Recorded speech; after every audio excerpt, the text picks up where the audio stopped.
in the Bronco. Incredible view on the way to work. But this here is not so good looking. I've got a check engine. So what's going on? I've got this check engine and apparently it's 140 degrees Fahrenheit if you look in the top right corner. Normally, I've got to say, I'm loving the Bronco. While this may seem like a major issue and reason to absolutely freak out, I'm absolutely loving the Bronco. You gotta know when and how to complain.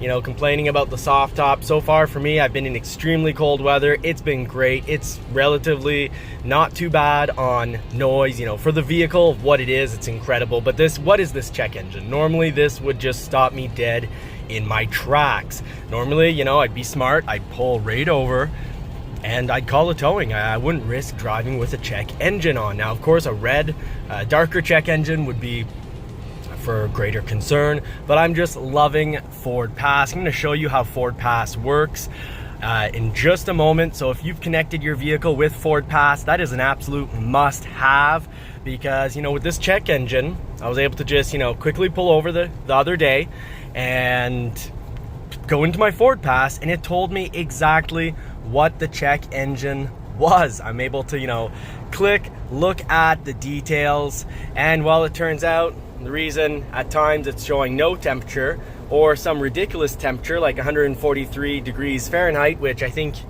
y'all can see that is not the case one bit, sorry, and definitely not the case that we're running at 143 degrees Fahrenheit. So it does say temperature gauge malfunction, exterior temperature gauge malfunction. So if it was an engine temperature gauge malfunction, I'd be a little more worried, because that's some very important data for the engine. But exterior temperature worries me less. The engine isn't really running and figuring everything out on its own based on that. So just on a side note, I am loving how right in your dash you get to see what the speed limit is. So that has been a very cool feature. I'm really happy I've got the high package. Really worth getting the 12-inch screen. You can drive, you know, when you're off-road, of course, only off-road, you can drive in Baja mode and have that camera up front give you feedback on what the road ahead looks like, which usually is worse than this, and this isn't all that great. So this weekend, I hope you stay tuned, like and subscribe, because I'm all about helping. I'm Johnny from Johnny's Car Care and Reviews. So when you subscribe, you help feed that poodle, and you don't miss out on super helpful information. I like getting the real deal out there. So if I've got a check engine, I'll talk about that. I'll talk about the causes, the repairs, and whatnot. So I'm actually taking this in just now. It's pretty early, so I'm going to take it into the service bay, see what's going on. But on a quick side note, talking about bumps, I will be taking a Maverick out this weekend and fully driving it for the weekend. A little bit of towing, a little bit of everything to really help you all out, know what to expect. You know, my local dealer has done a great job. They had a cancellation, and instead of, you know, selling it or even trying to sell it and make a lot of money, because it's really rare, which doesn't help Ford out at all, that's only helps the dealers out. Well, my local dealer decided to help clients out. So what they're gonna do is gonna be pretty cool. They're going to, well, they have been using it as a demo. So people who've been waiting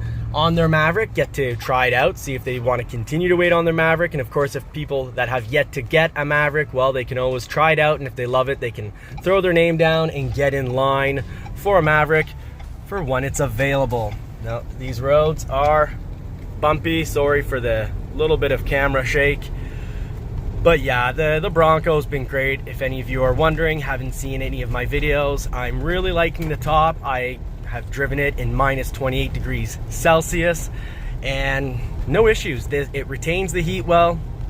It does a good job. It's not too noisy. Now, my Edition 2 top, you could say, this is a late November, early December build, and the top's, I'd say, quieter, and so does Marie-Pierre. She says it's also quieter than our Bronco that was built last summer on the 16th of August.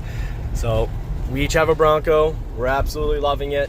Well worth the payments, the suspension.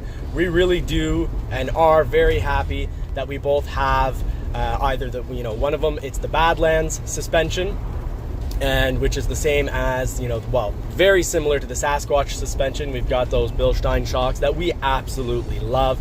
You can see the roads here are pretty bad, and this is just great at taking bumps. My blue Bronco, the Badlands, had, a little bit of paint that needed to be corrected on the back tailgate behind the plastic, so nothing that was visual until I took off that little accessory plastic off. But our experience overall has been fantastic with these Broncos. Now, both of us have noticed on extremely cold days, and I mean extremely cold, minus 25 and up, we have noticed that the steering wheel is a little harder to turn until the vehicle warms up. Now, that's probably because it's an electric power assisted steering, extreme cold, maybe a little bit of frost and whatnot.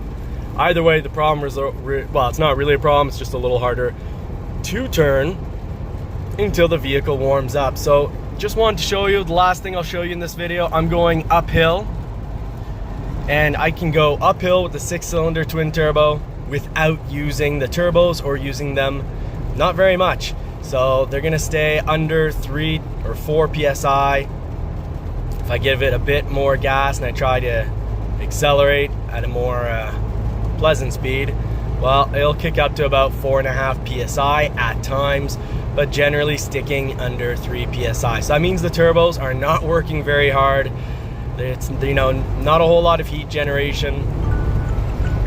It's a really quality engine. I love the 2.7 liter now that it's on Edition 2. Port injection with direct injection. So the direct injection isn't gonna get the motor all carboned up. So less maintenance for down the road, or that's a maintenance job that a lot of people don't end up putting into the vehicle, which could cause a little more problems at very high mileage. So definitely love the 2.7 liter. Here's my view. General view on the way to work. Highways are really good generally pretty good up north, other than at springtime. But this Bronco has been going over a lot of bumps, and this is, suspension-wise, this is the best vehicle I've ever had. I've had about 70, and I've driven a lot more, and the suspension on this is absolutely unbeatable. Absolutely love it. I think the heated seats and touchscreen were a nice touch on the high package, well worth it, keyless entry. So definitely am preferring this Bronco just a wee bit more. Now, the lane keep assist has been fantastic. Just want to point out, if you're looking at a high package, you're not going to find this system annoying, because it's just a little light that lights up on the outside. If we start to go out of the lines here, it turns red, it vibrates the steering wheel, and ever so slightly gives you a little bit of assistance. So none of this technology is overbearing. If someone's in my blind spot, this thing isn't gonna be screaming away every time someone's in my blind spot. And it doesn't yank me back into the lane. Actually, sometimes you even wonder if it's working. But here, you can see, it brought me right back in the lane. So it does a great job. I'm loving it. There'll be more on that, so please stay tuned, like and subscribe, help feed that poodle, and to not miss out on any of the videos. We do try to cover everything you might ever want to know, so we don't cover a lot of models on the channel, but when we do cover a model, we cover it from beginning to the very end. So I wish you all more cars and more power. Do hope that you get to put the pedal to the metal soon on your vehicle that you're probably waiting for, no matter what manufacturer you're with. Take care. Now do like and subscribe, because it helps dress and feed that poodle, but you'll also want to not miss out. We're going to be talking about dealers selling over MSRP.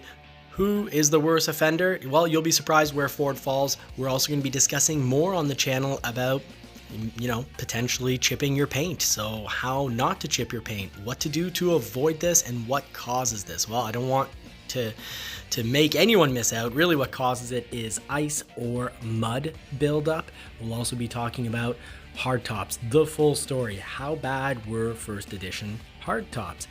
How good are second edition hardtops? Have they resolved it? We're going to be discussing all that and more, because I have been watching many hardtops now come into my local dealership. So we'll be looking all about whether they are going to have issues, and if they're gonna have issues, trust me, this is the perfect weather to be testing that, because it is wet, snowy, slushy, icy outside. So if these tops were to go bad this winter, this is where it's gonna happen. So please join the community, help out, help answer questions, and until next time, I wish you all more cars and more power. Thank you very much for watching. If you've made it this far, just comment finisher. Take care.